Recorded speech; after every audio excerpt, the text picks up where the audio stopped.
my name is Kayla, and as always, make sure you hit that subscribe button for more videos to come. I wanted to make this video to tell you guys I did cut my hair again, and I wanted to just drop a few tips and tricks on how to grow your hair out, because that's like basically the #1 question I'm always asked.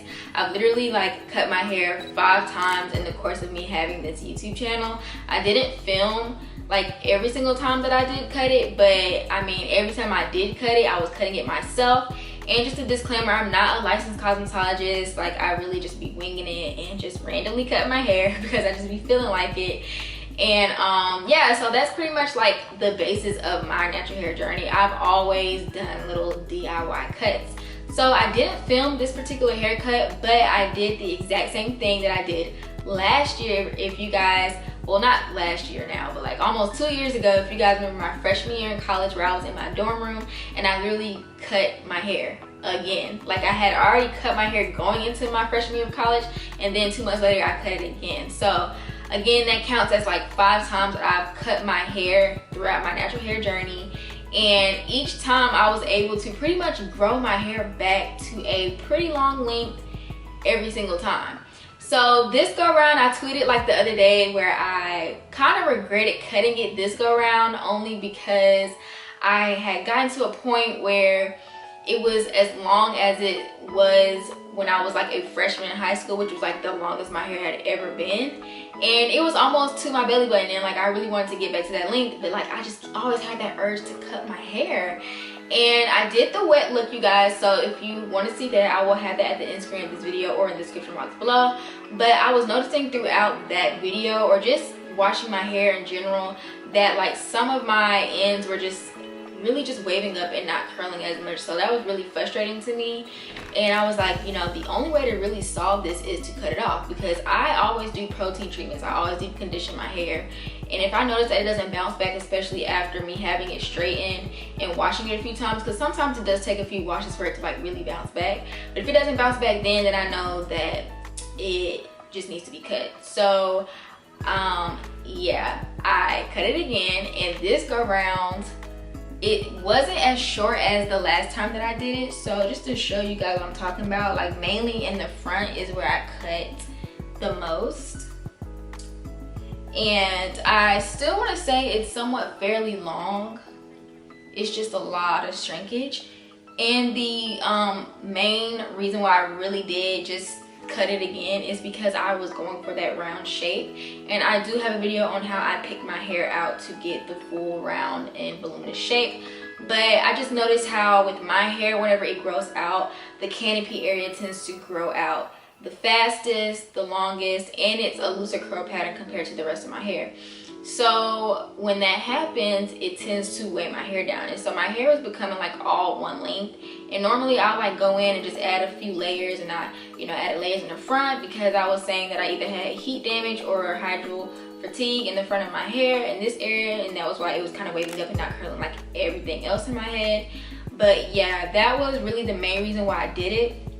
And I'm about to show you guys what I cut off. Like, I don't know about you guys, but every time I cut my hair, I like to hold on to it for a little bit. Like, I feel like cutting my hair is just such a liberating thing, so I just kind of hold on to my hair for a while. So let me show you what I cut. Literally, this is how much hair I cut off. And again, I did the same technique. I would say that I probably cut off a good 3-4 inches, but yep, that is all. Now, of course, the part of the video you all pretty much probably clicked on to hear about is how I grow my hair out and tips and tricks, because every time that I cut my hair, I kid you not, within a year, it's pretty much back. Now, I know that I just showed you guys where it was already at, but I have seen significant growth every single time that I do this. So the #1 thing I always tell people is learn your hair. And I probably should have been saying that throughout like my videos, but one thing I really noticed is once you like start listening to your hair and doing what works for you and your hair type and texture, and like really learning the science of your hair, that is going to help you throughout the entire process. Everyone complains about how, oh, it's so hard to manage my hair, or you know, it's just frustrating because I can't really find what works for me. I will say that, you know, having natural hair, just dealing with your natural hair is a trial and error thing, but once you kind of get a style that works for you and you know it will never fail you, you know, just kind of geared towards that, but also kind of alter your regimen. So you know, I was one of those people who always stuck to whatever worked best for me, and I didn't like really branch out in terms of trying other products. One, because I thought a lot of products were expensive, which they are, but sometimes you really do need to go out there and read the ingredients and like really try different products. Like for example, I was so stuck on my Cream of Nature and Eco Styler Gel combination for the longest that's all I used for every single hairstyle, and like it didn't work for every single hairstyle, but that's what I used because I just didn't know any better. Like I just wouldn't branch off and do anything else. But definitely look into the products that you're using and give products a try. I always say give it a try with 3 different styles and really see if that works for you. And then also when it comes to co-washing and shampooing your hair, now I was the type of person that co-washed my hair more than I shampooed. I've kind of cut back on that because I learned a little bit more about my hair, and I personally have low porosity hair. So for me, I tend to get built up like really fast, and that's just not good. You know, you want your hair to be clean every single time that you're styling your hair. You want your scalp to be clean, because that in terms, you know, of having your hair healthy, clean hair is going to promote health and growth. So I was always co-washing like maybe every single week and then shampooing once a month. I kind of cut back and I went back to shampooing, but like once a week or every other week. You can co-wash. I'm not saying don't co-wash at all. I'm just saying that I don't do that as much as I used to anymore. But when it comes to shampoos, I really look into the shampoo that I'm using. It has to be moisturizing, it has to be sulfate free and paraben free. I don't really like to use shampoos that strip my hair too much, with the exception of if I'm getting ready to straighten my hair. I want to make sure I do like almost 2 or 3 lathers, because I want my hair to be like rid of everything. I have noticed that if I straighten my hair and I do those 3 lathers, my hair gets bone straight. But again, with this new cut, I know I told you guys in a few videos that I did plan on, you know, straightening my hair every other month. I'm gonna probably cut back doing that now because my hair is kind of like in this new cut. I want to grow that a little bit, but I'm probably gonna go back to doing that.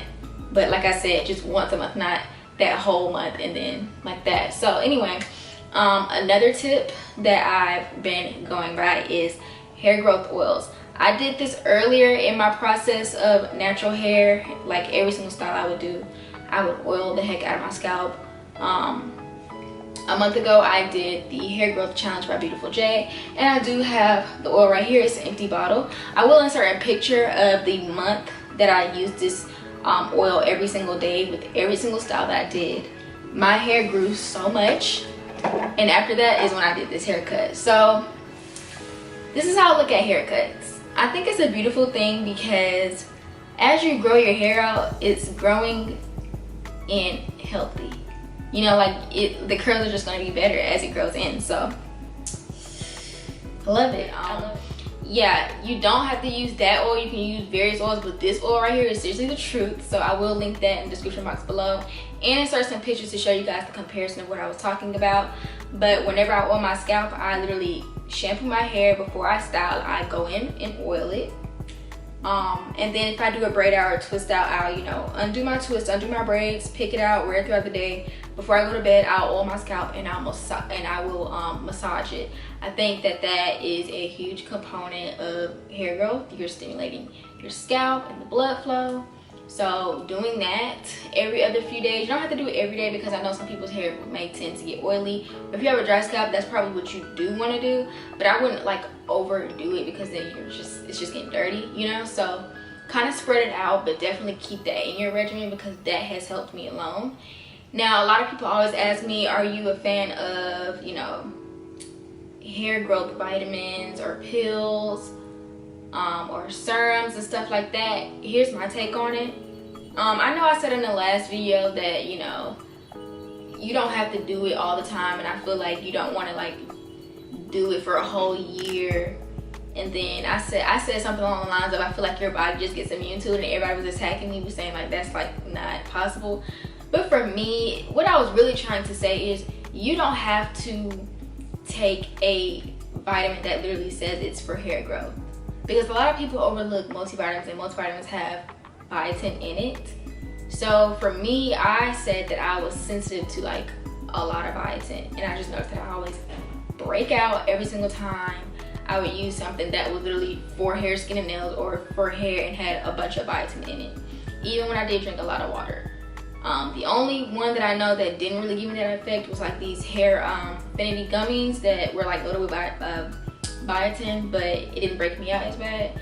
But at the same time, I was drinking a lot of water. So, you know, that's what I always tell people. But another huge tip that a lot of people don't want to do is no heat. Now, when I say no heat, I mean no direct heat for a while. I'm not saying you have to go heat free for a whole year. If you do, you're going to see a huge difference, probably really fast, because that was like the fastest hair growth I've ever had when I did no heat for a whole year. But if you have low priced hair like me and you incorporate drying your hair under the dryer like I do, that is not a form of direct heat. It's indirect heat, and you're not adding any manipulation with that, so it's essentially not damaging your hair. Now, if you're straightening your hair on the highest heat every single time you do your hair, or you're putting heat to it every single day on that same temperature setting every single time, then yes, you are essentially damaging your hair. It doesn't even matter if you do treatments every single time. Like, if you just have a habit of doing that, eventually you're going to see your curls stressed out and damaged, and you're going to feel like your hair is not growing. And that leads me to say this. I think a lot of people don't realize that everyone's hair is growing. You know, like, it really is just a matter of, are you retaining the length? So, for example, let's just say my hair is growing and I'm constantly straightening my hair. I'm constantly doing like super chemical treated styles, like dyeing my hair every other month or bleaching it and doing lots of high manipulation hairstyles. And my hair is a decent length, it's like right here, but every time I'm doing those things, it starts to create split ends, single strand knots, and it just seems like my hair is breaking and breaking and breaking and breaking off. So essentially, yeah, your hair is growing in, but it keeps breaking off at the same rate, or gets damaged at the same rate, to where you have to keep getting a trim at that same length, so it appears like your hair is not growing. So I say that to say this: you really have to take care. It really is just honestly about taking care of your hair. So for example, I highly encourage everyone to learn your hair type and texture and what you should be doing in terms of hair products or styles to your hair. Also, definitely look into low manipulation styles that will speed up your hair growth. And hair growth is also within, I mean, like, you want to make sure you're eating right, or you're just staying hydrated with water and things like that, but really being tuned with your hair. So really listening to your hair, and there's so many videos out there on how to grow your hair fast, how to do this, how to do that, and yeah, that's essentially what this video is. But what I really want you to take away from it is being in tune with your hair and your body, and really just listening to what it needs. It really just all boils down to your regimen, and keeping a simple regimen with, you know, not too much manipulation. Watching the rate at which your hair is breaking off, or single strand knots, or just the maintenance that you need to be doing on your hair. You must make sure your scalp is clean. You're massaging it, you're adding some good oils to your scalp, and really just watching the heat. Because honestly, the heat probably will speed up the damage in a sense. But other than that, you guys, that is all I do. I don't really do too much of the inversion method like I used to, the greenhouse effect like I used to, all the hair vitamins like I used to, all the rice water treatments and all that like I thought I wanted to do. Like, those are fine. Like, I'm not saying don't do them. I'm just saying, like, just be patient too, because a lot of times I feel like people are so caught up on, I want my hair to be long, I want to grow my hair, I want to grow my hair. But as soon as you just start taking care of your hair and you're not thinking about the length, is when it'll start growing, like out of nowhere. Like, I kid you not, whenever I get kind of like sad about like, oh, I didn't want it to be this length or whatever, and I stop thinking about it and just embrace it and embrace and love your hair and your texture, like, it's just gonna start to flourish. So that's my advice to you guys. I hope you guys got something out of this video, tips and tricks that I do. Again, I will link the Beautiful Dre growth oil in the description box down below, and definitely let me know any comments or any other tips you want to share with the audience for us to all gather and try as well. And I will talk to you guys in another video. Bye.